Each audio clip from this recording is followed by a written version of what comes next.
Morning बच्चों, आज हम लेकर आए हैं बहुत ही शानदार और रोचक सब्जेक्ट गणित का पहला चैप्टर, जो बहुत ही इंटरेस्टिंग रहेगा। अपने पहले चैप्टर में है वास्तविक संख्या, और वास्तविक संख्याओं में ही दो भाग अपन सबसे पहले लेकर आए, जो सबसे महत्वपूर्ण, परीक्षा की दृष्टि से भी बहुत महत्वपूर्ण है और हर बार सवाल पूछे जाते हैं, एलसीएम और एचसीएफ।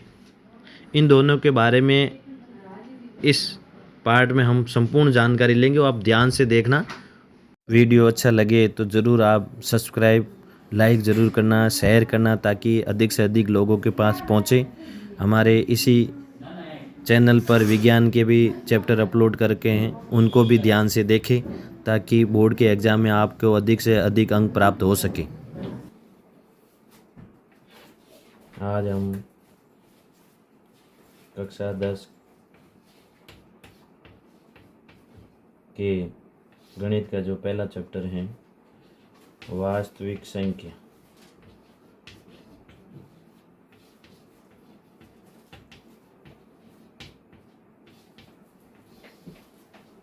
इसका जो पहला टॉपिक है ये एलसीएम और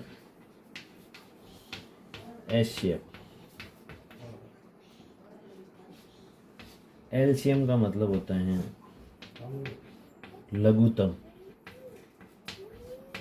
समापवर्तन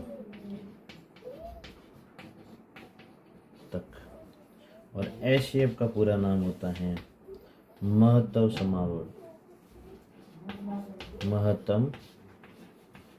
समापवर्तक।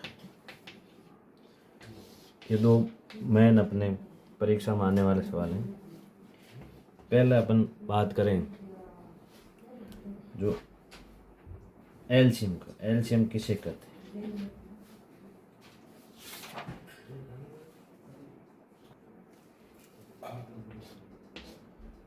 इसकी परिभाषा अपन समझेंगे। जो भी संख्या दे रखी होगी अपन को, जैसे 6 और 20,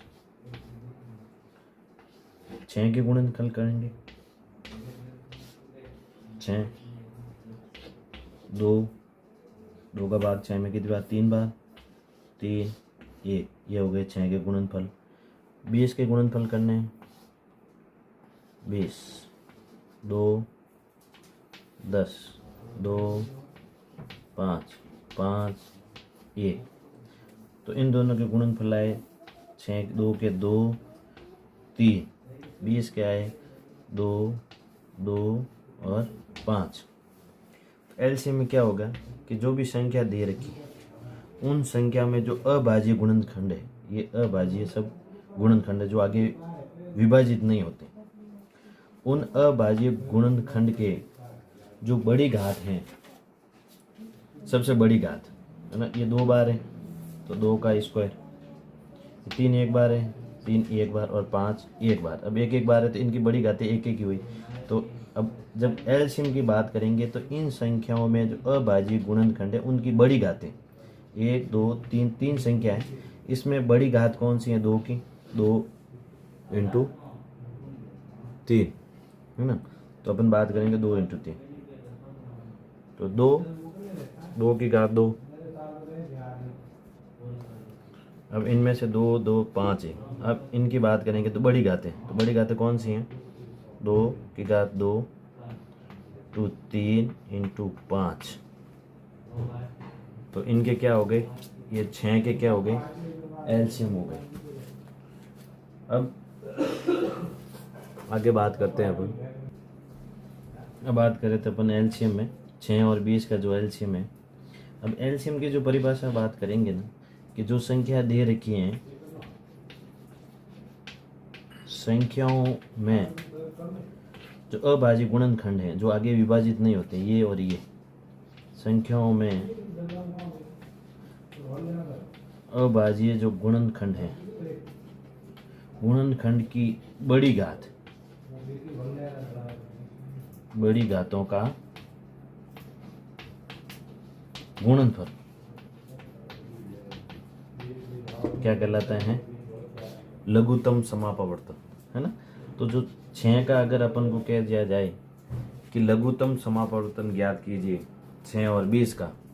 6 और 20 दोनों का अगर कह दिया जाए कि समूह लघुत्तम एलसीएम ज्ञात कीजिए, तो इसमें से अभाज्य गुणनखंड क्या है, एक तो ये और ये, तो 3 और उसकी कौन सी लेंगे, बड़ी घात, तो 2 अपन के कॉमन है, तो 2 कॉमन में बड़ी घात कौन सी होगी, 2 की घात 2 इंटू 3 इंटू 5, ये इसके क्या हो गए एलसीएम। और एचसीएफ की बात करें, एचसीएफ की बात करें तो जो संख्या है उसमें उभयनिष्ठ क्या है, उनकी छोटी घात, यानी जो संख्या दे रखी है संख्याओं में उभयनिष्ठ अभाज्य गुणनखंड की छोटी घात, इसमें बड़ी घात लेनी है, इसमें छोटी घात लेनी है, छोटी घात लेंगे तो वाले। अब इन दोनों का एचसीएफ ज्ञात करेंगे।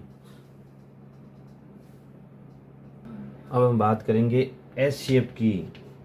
एचसीएफ में क्या होगा कि उभयनिष्ठ भी होना चाहिए और घात छोटी भी होनी चाहिए, तो वो कहलाता है उभयनिष्ठ। यानी संख्याओं में जो उभयनिष्ठ अभाज्य जो गुणनखंड हुए हैं उनमें छोटी घात, तो उभयनिष्ठ इसमें 2 हैं, इसमें भी 2 हैं, इनमें जो छोटी घात किसकी है, 2 की, तो 2 1, तो इन दोनों का 6 और 20 का एलसीएम तो हो जाएगा, जो बड़ी घात ली थी अपन ने अभाज्य गुणनखंड के जो थे ना, उसमें बड़ी घात 2 की 2 इंटू 3 इंटू 5, 2 की घात 4 इंटू 3 इंटू 5 60, तो इन दोनों का जो एलसीएम होगा वो 60 होगा। और एचसीएफ की बात करें तो वो क्या आ जाएगा 2। इस प्रकार हम एचसीएफ और एलसीएम के बारे में थोड़ी बहुत जानकारी प्राप्त की। आगे हम इसके बारे में डिटेल से पढ़ेंगे।